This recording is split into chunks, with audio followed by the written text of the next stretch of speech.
Hello friends, hope you are doing well. Today I have come up with a very easy recipe. It is with the green chilies. The recipe was given by my very close friend Rupkatha.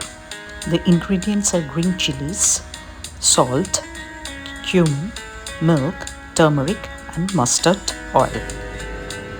So you can try this if you have no vegetables at home. If you have few green chilies, you try this recipe.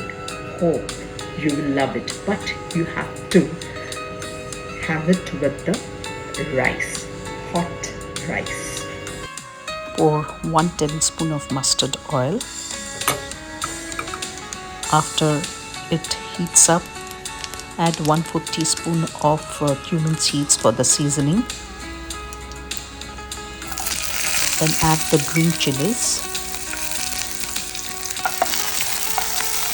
After it fries up, add 1/4 teaspoon of turmeric, salt,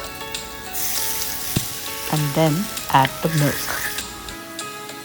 This is just a 1-minute recipe. This you can do it very quickly. After it bubbles up, it is ready to serve. Consistency will be little thick. Eat with the hot piping rice. Please share, subscribe and like my channel. Stay safe and healthy.